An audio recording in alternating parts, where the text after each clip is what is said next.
Welcome to Leading with Curiosity. Command and control leadership is dead. We interview leaders, entrepreneurs, and executive coaches challenging old paradigms and fostering cutting-edge leadership. Here's your host, certified executive coach, Nate Leslie. Listeners, welcome to Leading with Curiosity. Today, this is a story about innovation and inspiration. It's also a story about doing really hard things against big odds. Sam Gutman, who I've known for 15 years, has been a doctor for 30 years, and leading into the pandemic had a private business that came to a complete halt at lockdown. We met for breakfast a couple of months ago, and the story has completely changed since that day that things shut down. Sam, welcome to Leading with Curiosity, and tell us a little bit about the journey that you've been on that will inspire our listeners. Well, thank you, and great to see you. Great to be on the program. I'll quote Jerry Garcia from the Grateful Dead. What a long, strange trip it's been. Our company is a diverse company. We do a bunch of different stuff, but one of our original business is providing medical services for large-scale events and festivals, Ironmans, marathons, that sort of thing. So that started about 15 years ago. And as you point out, the lockdown happened and we were dead in the water because there was no events. And so we looked at ourselves and went, well, I guess we're done. We're done until this thing is over. And about maybe a week later, we got a call from a client who we've done a lot of work for over the years in events. And they said, well, we're an online distributor of apparel and we want to keep going during the pandemic. We want to keep selling. Our stores are closed, but our distribution centers are open. Can you help us keep those distribution centers safe? And so we said, well, our event business is sending healthcare people to events to provide care. And we have a really strong infrastructure and systems of how we do it. And we were actually virtual before it was cool. We used Zoom because I was too cheap to have my team drive in to see me. So we Zoom way before the pandemic, and all of our infrastructure, all of our files and everything were all in the cloud years ago, again, because we did all our work at events. So we really had no specific presence anywhere other than where we were doing our work. So we took our event infrastructure and our teams and said, okay, instead of going to an event to be a first aider at a music festival or a game, you're going to go to a distribution center and ask questions of people and make sure that they're safe to go into work.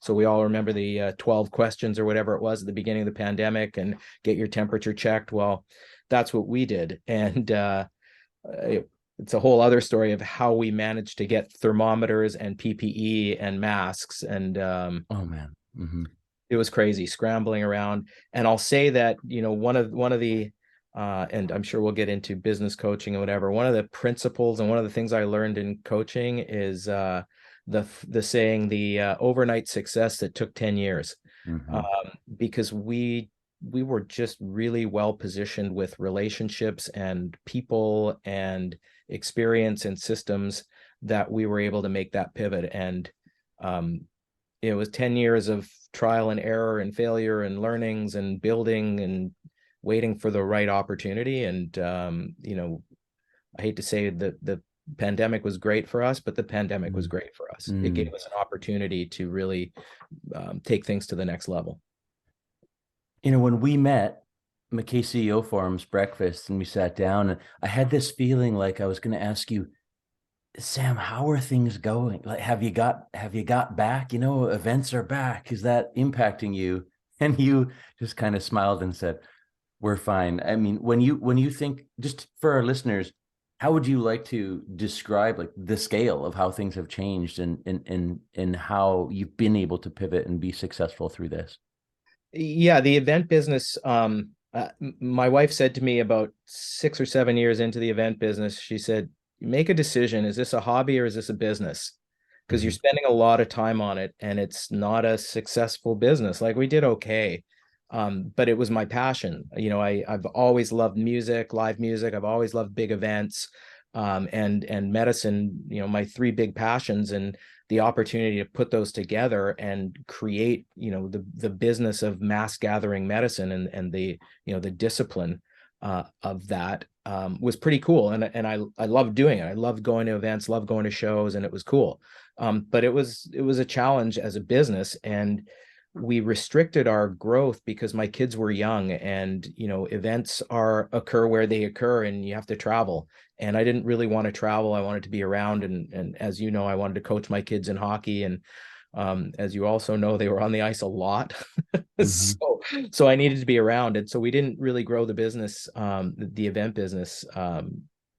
But and so we were literally a mom and pop shop. We had 4.5 staff, and a rented garage in East Vancouver was our, we call it global headquarters as a joke, but it was, you had to enter through the alley off in East Van, and, we'd get the neighbors yelling at us at 3 a.m. for loading stuff back into the garage. But that was the scope. And we were really leaders in what we did, but it was a really small scale operation. In a matter of about 14 months, from when the pivot occurred. So from the lockdown, about 14 months, we went from 4.5 people to a peak of about 160 staff.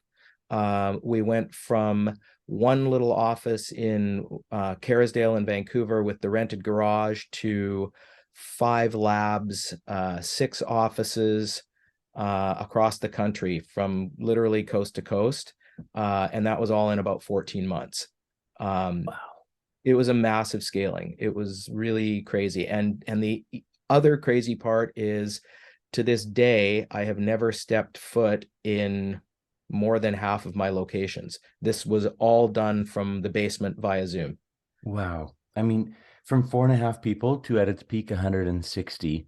I'm working on the math right now, but I'm going to have to do it after we're done recording, because the percent scale on that is massive. That was just our staff, not our clinicians. So there was a whole network of clinicians who we would pull in to actually be on the ground performing the services across the country.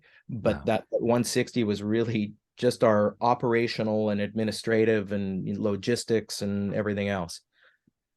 I'm going to go back to something that you said almost as a sidebar here that comes up in these conversations in Leading with Curiosity all the time. You restricted your growth because of family. We talk about core values. You were leading with your core value of being there for your kids and for your family. Can you tell us a little bit more about that? Yeah, very, very purposeful. My wife and I very purposefully spent some time when we first got together and were considering building a family. We did some homework, and we went and we purposefully looked at our friends and relatives who had great relationships with their adult children, and we tried to understand what they did. What did they do to have great relationships with their adult kids? Because we all know of lots of people who don't have great relationships with either their kids or their parents. And so we really wanted to be purposeful and manage our lives and our children, or the development of our children, in a purposeful manner, so that ultimately they would be great people, but we would be a family that evolved through the stages together. And probably the single biggest thing that we identified was that people were there with their kids. They were there. They were driving them. They were there when they fell down. They were there when they won. They knew all the friends of their children. The children's friends knew them, and they knew them as people, not as parents and not as authoritarian figures, but as mentors, as guides. And so our entire approach to parenting was that we're not raising children, we're raising adults. We're just starting at zero. And what do you want in an adult? You want a well-rounded person who is, has context on the challenges of life, knows what, the people are going to get exposed to risk. Like, it's normal, but how you perceive that risk and how you manage that risk, that's what every adult does every day. And so the analogy that I used, and I was once asked to give a talk to a safety council, and so there was a range of people across the board from from very structured and regulated type people all the way to laissez-faire types. And the analogy I used was, and this was, the context was risk mitigation in teenagers, and specifically relating to substance abuse. And so the analogy I used was, I said, okay, how many of you are skiers? And 2/3 of the people put up their hands. I said, okay, great. You got kids, right? Yeah, put up your hands. If you take your kids to the ski hill, the first day they ski, do you send them down the double black diamond run?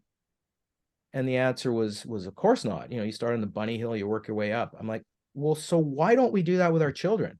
Why are they prohibited from alcohol until they're 19, and then we turn them loose? Here you go, free for all, go down the double black diamond. So our approach was the opposite, which was to try to understand the real risks that are out there in the world, drugs and driving too fast, and pick whatever risks you want. And was to try to give them context and to model behavior for them. So, I'd take my kids to a hockey game and I'd have a beer, but I wouldn't get loaded and get in a fight. It's like, you want to go to a hockey game, you want to go to a Canucks game and cheer? Great. You want to have a beer or two and, whatever, that's fine. But you don't get loaded and get in a scrap and end up in jail. Right. So modeling behavior. So that was our whole approach to parenting. What you found when you sought out the families with relationships with their adult children, great relationships, was that kids spell love Time. And it's not just time, it's quality time. It's being there. It's not, it's not sitting there on your phone or taking calls, which, I always felt guilty. And in my work, I would, I'd be on call, I'd get calls in the middle of stuff and have to go away. But, one of the great things, and our relationship was built on the ice. One of the things I loved about coaching was that was the only safe time I had. Pager was on the bench in the days of the pager. Phone was on the bench. Like, I'm not available. I'm fully engaged and present for this 90-minute session, and I'm untouchable. And so on one hand, it was great to be out there coaching, but one of the great things was it was just safe space, and I was fully engaged and immersed in what I was doing, and that was it. And so, being present, not just time, but being present. Listeners, this is a 30-year ER doctor and entrepreneur, serial entrepreneur, really, who's had side things on the go, investments in real estate, etc., telling us right now that the white space that you could create to have that quality time, whether it was metaphorically putting the pager on the boards in the rink or physically, that not only is it possible, it's one of the most important decisions and choices that you have made over the years as a doctor, an entrepreneur, a father, a husband, and a hockey coach. Am I hearing you right, Sam? Yeah. And it even goes back to, why did I choose to be an ER doctor? And part of that, there's lots of reasons and lots of dysfunctional reasons. But the functional reason was that, I would go in for a 12-hour shift, and I used to say, you can do whatever you want to me for the next 12 hours. You can beat on me, yell at me, throw body fluids at me. I don't care what you do to me for 12 hours, but 12 hours plus 1 or whatever time I'm out. Don't touch me. Like, now is my time, and my time is going to be, I'd get off a night shift at 4 a.m. and, nap for an hour, and we were on the ice at 6. Wow. But, that was what it was. But, the ER practice, as opposed to many other types of practice in healthcare, allowed me the ability to have protected time and to manage. I used to joke that my kids would think I never worked, because, I would put them to bed, I'd take a nap, I'd go to work at 11, I'd finish at 7, I'd get home, wake them up, give them breakfast, get them off to school, and then I'd sleep for the day. They'd come home from school, and there I was again. It's like, yeah, my dad never works. Wow. The other thing I heard you say earlier is you began with the end in mind. You looked at what type of kids, what type of adults you want to raise, and then worked backwards from there.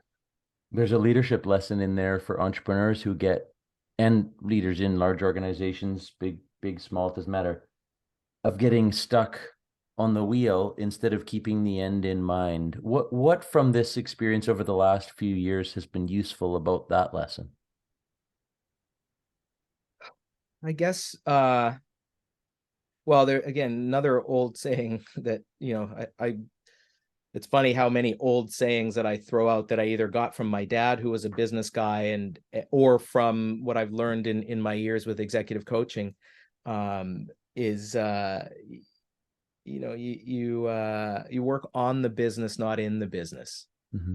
Right. And Mm-hmm. so you can get pulled down into the details. And it's funny, we just had a problem a couple of days ago, and I was on a call with somebody, and I said, geez, you're remarkably calm for this kind of a, mess, a storm of feces storm that's ongoing in your world. You're remarkably calm. I'm like, it's going to work its way out one way or the other.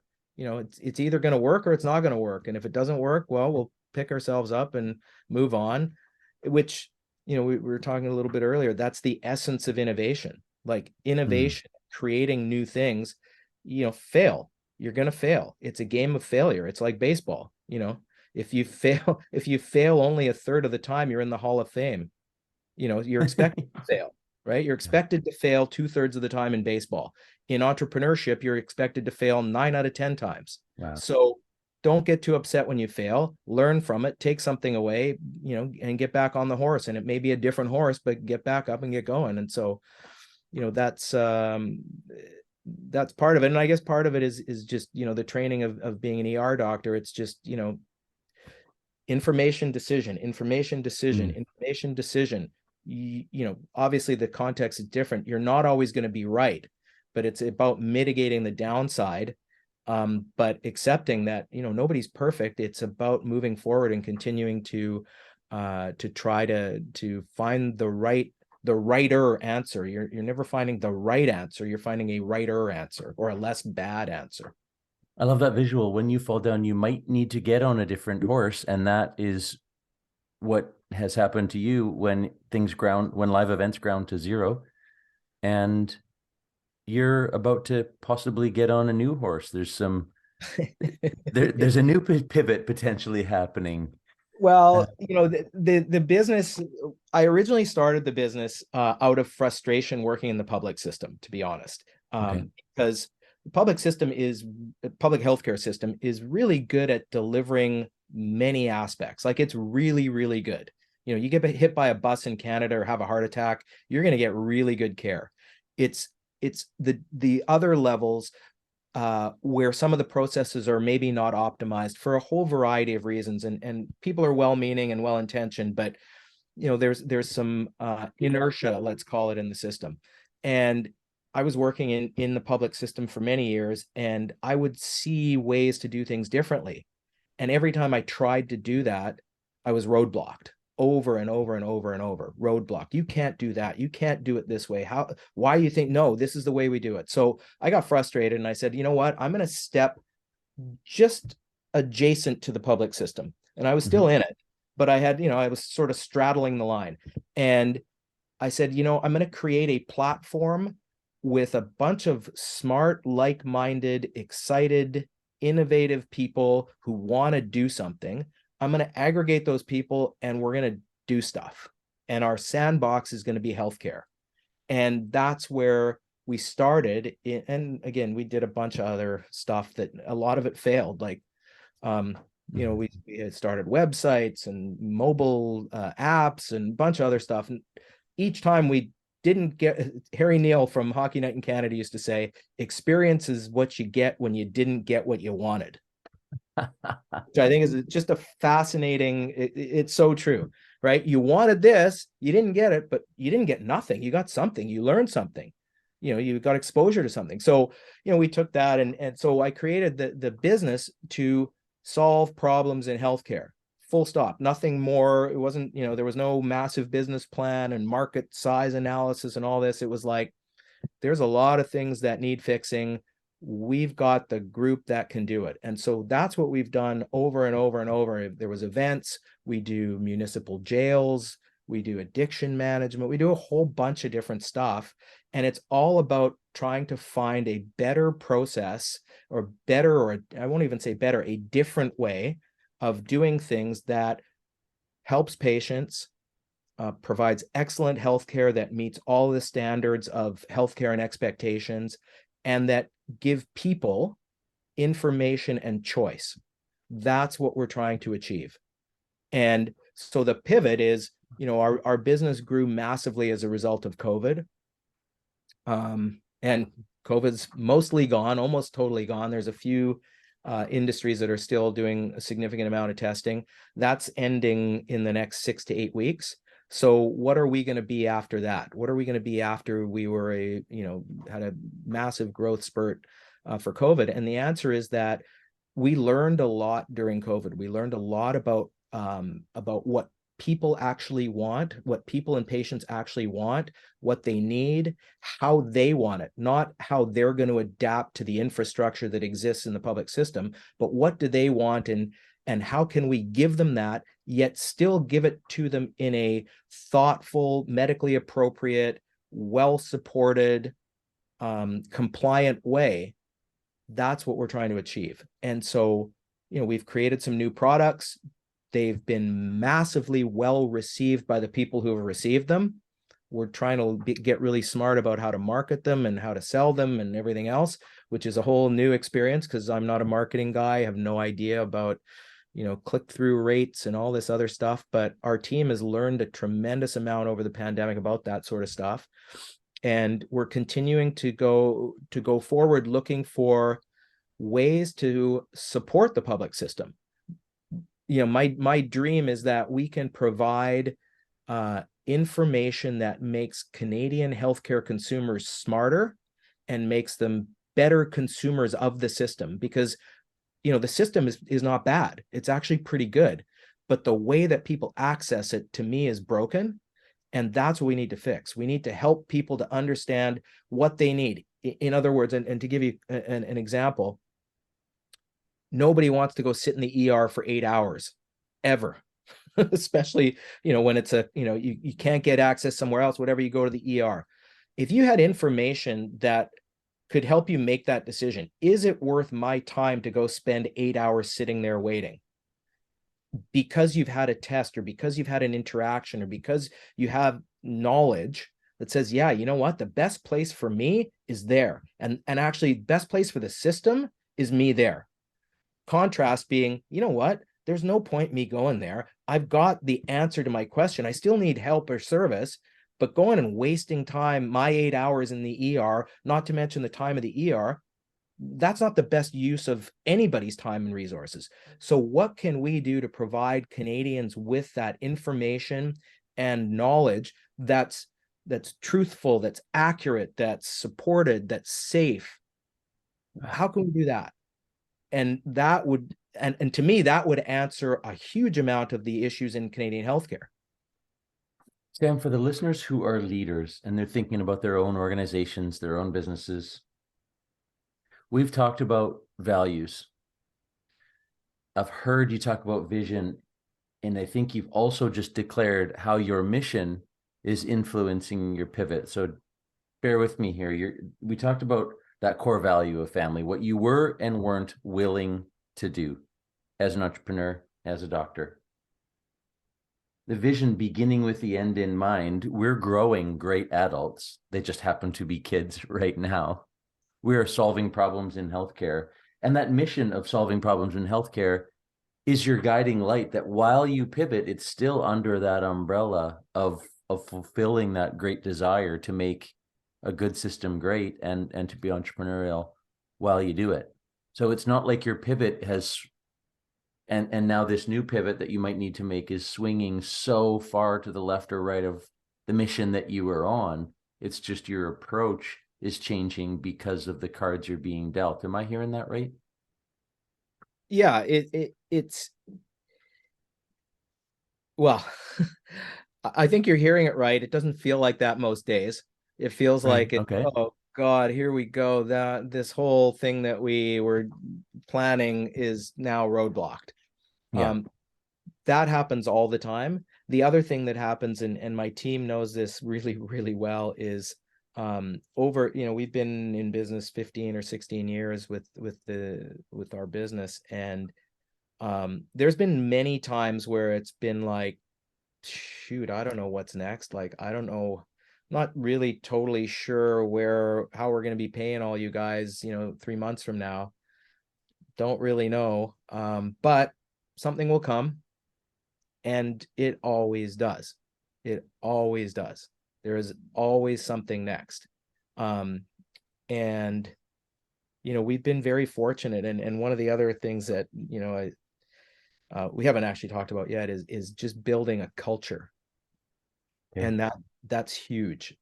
Because, the culture of, hey, you know what, if it's not this thing, it'll be another thing. And don't worry, something will come up. And if you have to, go get a job at a gas station for a couple of months before the next thing comes up, okay, that's okay. And just accepting that, not every day is going to be perfect, and you're not going to win every day, but I use hockey analogies all the time. You work hard, you go up and down your wing, you get pucks deep, and the bounces will come to you eventually. And it's true in business. When we think about culture, how it feels to be a part of Rockdoc, those disappointments and roadblocks can be received differently when you've been through this before and you've declared that we might have some ups and downs. You might have to go and do that thing. And it might not be for everyone, but if you've declared it in advance and you are living it yourself, then the people you get on your bus can weather those storms and enjoy those celebrations better, right? You're so accurate. So when we were scaling for COVID, we had nobody had any idea how long this was going to last, right? So nobody had any clue. It was completely unknown. So what I said to every single person, and the way that we scaled this was, and we had no idea what our revenue was going to be. We had no projections. There was no, you couldn't do a business plan. Like, it wasn't possible. And so what I said to every person I brought on was, I said, listen, we're trying to build a team here to take to provide what people need, what the world needs right now. We're trying to build a team. So I don't know what job you're going to have 2 weeks from now. And whatever I tell you your job is today, 2 weeks from now, it's going to be completely different. So you got to understand that coming on. If you're looking for a 9-to-5 executing job where you know exactly what you're doing every day, we're not the right place for you. Second thing I said was, we have no idea if we're going to win or lose here. But what I promised everybody, I gave my word to every person. I said, we will pay you a living wage. And we established 3 wage bands. You either made $5,000 a month, $4,000 a month, or $3,000 a month. That was it. That was your base. But the promise was, if we win, you win. And so as we started to win, everybody won. Everybody won big, like at least twice their salary. And we paid it quarterly. Every quarter we reconciled, and we won this quarter. Boom, you win. And we also told everybody, and it was twofold. It was 2 ways, because we managed to scale with a lot of people who had been displaced by the pandemic. Either their job wasn't around, or they were on leave, or whatever. And we said to everybody, this is going to go up fast, and it's going to go down fast. So we want a 2-week out, so that we can get out if this thing drops off the cliff. And if you have to go back to your regular world, we need a couple of weeks notice so that we can backfill you. And so everybody had their eyes open. Everybody knew what it was going to be. It was going to be crazy. It was going to be, like a startup. It was going to be, whatever. And everybody was invested. Everybody knew what it was. And what we were able to create together blew me out of the water. Like, at no time could I have ever dreamed of what we were able to achieve. It was absolutely unbelievable. In that environment of, we're going to take care of you at a basic level, and there's massive upside here. The hockey analogy, the scorers are going to score, the grinders are going to grind, the shot blockers are going to block shots. If you don't know what you are, you're a grinder. and everybody's going to share in those exciting But ups together also, and support each other in the downs. Yeah. but also, if you to continue that analogy, in playoff hockey, it's often the grinders that get those Yeah. game-winning goals, those overtime goals, right? And we saw a lot of that. We saw guys, people that we thought were there for one set of attributes or skills or purpose, just going, hey, I got this great idea. Another thing we did, which I think it'd be interesting for your listeners, is, and I no ideas are new. I took it from somebody else, but every Thursday morning from 10 to 11, we created what we call, and we still do it, the Innovation Forum, where it's an open hour. Every single person across the country, every person, regardless of your job, whether you are a driver or whether you were the CFO, everybody's allowed in. Wide open forum. And we had a Slack channel where you could put ideas in, and we would just open it up and beat up those ideas. No idea is a bad idea. Let's go. And we would just talk it through. Hey, Sam, I had this idea, if we did this or this or this, be like, holy crap, what a great idea. And a number of those ideas are now operationalized and are in production or whatever. Really, really cool. And that was something that I think people really liked, and they still like it. And I think one of the values, not only do we as a company get the benefit of, like the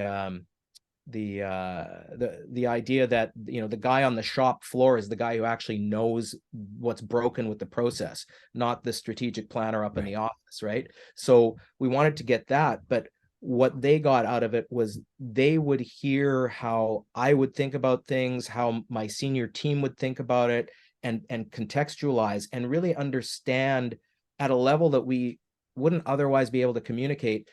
What are we trying to achieve? How do we view things? How are we thinking about things? And that created alignment, which, I'd love to say was on purpose, but it wasn't. But it created a lot of alignment where people really understood, oh, okay, that's why he doesn't do that, or why he puts his attention on this thing that doesn't make sense. Oh, okay, I get it. I get it in a different level, different perspective. So that's been a really, really valuable thing for us, really helpful. Sam, you've shared so many personal experiences here that are so fresh through this unprecedented time that we've been in, that I think are going to be so useful for people. And you just said it, no ideas are new. We've come together through McKay CEO Forums where peers learn from each other. Is a well-deserved plug for that experience and what happens in that environment. Can you share the impact that having that space to share ideas and share best practices with others in other industries and similar roles has had on you through this experience? Yeah, well, there's so impactful. I mean, I came out of medical school and spent whatever 10 years or whatever it is, fully focused on becoming a decent physician, right? And as I say, licensed to kill. But my focus was not on business. And what I realized when I started being a business person was that I was 10 years behind everybody else. So they had been building relationships and learning and getting exposure to ideas, and I was way behind. And that's in addition to their schooling, right? So this is being out in the world. And there's people learn in different ways. Lots of people learn different ways. And my way of learning has always been a self-directed way.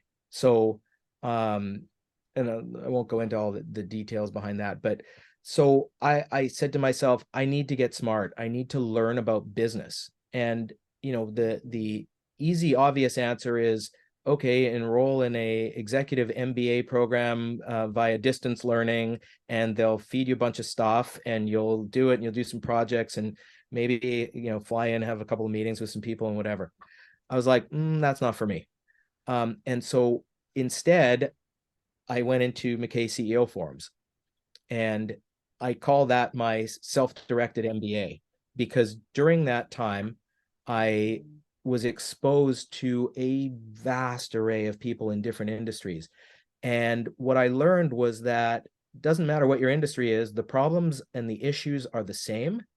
And how people tackle them, that's what I wanted to learn. I wanted to learn how they thought about them and put them in context in order to solve them. And so my first forum meeting, I was in a group with one guy was a tugboat guy, his CEO of a tugboat company. Another guy was a container guy. Another guy ran a company that did servicing for industrial kitchens. I'm like, what are these guys going to teach me in healthcare? They don't know anything about healthcare. And I was, I was sort of a bit pompous going in. What I realized is it's the same problems. 9 out of 10 CEOs are going to tell you HR, HR, HR, HR. That's their biggest problem all day long. And guess what? It's my biggest problem all day long now that I have a big operation. When it was just 4 of us, I only had to listen to, which is another aspect. There's nobody to talk to when you're the CEO. Like, my wife was my partner, and she was amazing and has done, we're where we are in large measure because of some of the amazing achievements that she was able to do as part of our team.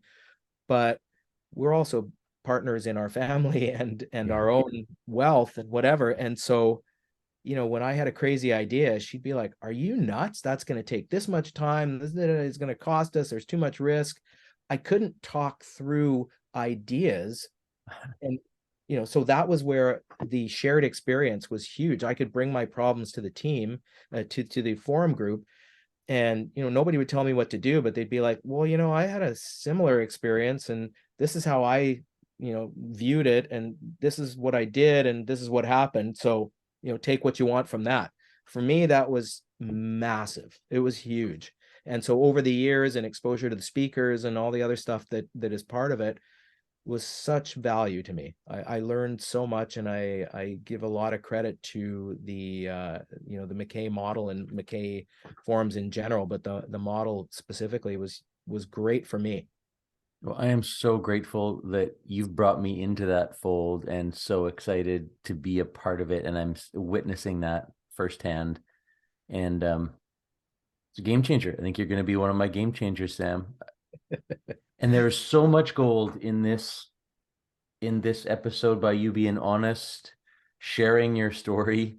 I relate so much to you coming as a professional athlete. I missed 10 years as well. And I think we've all missed 10 years. You pivot, you change industries, you feel like you've missed 10 years, and we're in the boat together in this self-directed idea. That's what this podcast is all about. People on their walks or on their drive to or from somewhere can pick up something. And I'm going to have to go back and comb through this one and pick out all the gold. There's just a ton of it. Thank you, Sam. Thank you. It's great. And I've always had great respect for you and your approach to everything that you do. And one of the things you told me on the ice one time was, I've been coaching for about 10 years and I have never yelled at a kid once. And, in contrast to you, we had many other, the brand name coaches, the rock star skating and edge coaches, and my kids didn't want to be on the ice with them because they yelled at them. And you never yelled once at any of my players.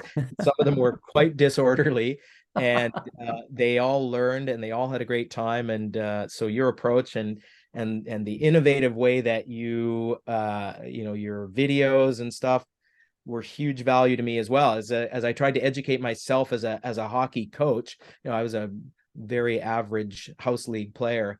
But I like to think I was a decent coach, and a lot of what I learned I took from you. So I'm always a big fan. I'm honored. There's a leadership lesson in there that the way we make people feel has a lot to do with whether they want to come to the rink or not.